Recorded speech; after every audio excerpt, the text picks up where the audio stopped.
এখানে আমার gold, bitcoin, ethereum, euro USD, জেপিএ ইউএসডি একসাথে 4 থেকে 5টি পেয়ারে আমার ট্রেড রানিং আছে।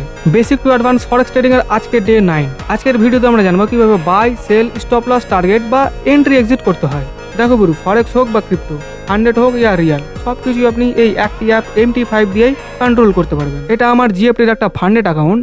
এখানে আপনাকে কোনো কল অপশন বা পুট অপশন সার্চ করার দরকার নাই। আপনি যে পেয়ারে ট্রেড করতে চান ওই পেয়ারে একবার ক্লিক করুন, তারপর এখানে নিউ অর্ডার, দেন এখানে বাই বা সেল। এইভাবে একটা সিঙ্গেল ক্লিকে আপনি গোল্ড, বিটকয়েন, ইথিলিয়াম বা যে কোনো পেয়ারে ট্রেড করতে পারেন বা বাই সেল করতে পারেন। এমনকি আপনি যদি চান যে ডাইরেক্ট চার্ট থেকে বাই সেল করতে বা স্টপ লস টার্গেট লাগাতে, তাও এখানে খুব সহজভাবে হয়ে যায়। তো প্রথমে আপনি গোল্ড, বিটকয়েন বা আদার্স কোনো পেয়ারে ট্যাপ করুন, দেন এখানে নিউ অর্ডারের নিচে যে চার্টের অপশন আছে সেই চার্টের অপশনে ক্লিক করুন। আর এখানে উপরে বাম দিকে যেটা দেখতে পাচ্ছেন সেটা হলো সেলিং এর জন্য, আর ডান দিকে যেটা দেখতে পাচ্ছেন সেটা হলো বাইং এর জন্য।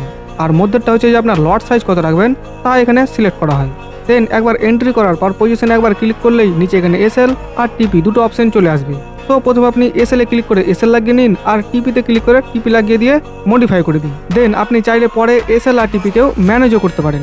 এইভাবে আপনি ফরেক্সের যে কোনো পেয়ারে ট্রেডও করতে পারবেন, প্লাস ম্যানেজও করতে পারবেন। জানি না বাংলায় আদৌ ফরেক্স ট্রেডিং এর প্রতি মানুষের ইন্টারেস্ট আছে কি নাই, কারণ দিনের দিন ভিউজ কমতেই চলেছে। তো সাপোর্ট করার জন্য প্লিজ লাইক অ্যান্ড শেয়ার।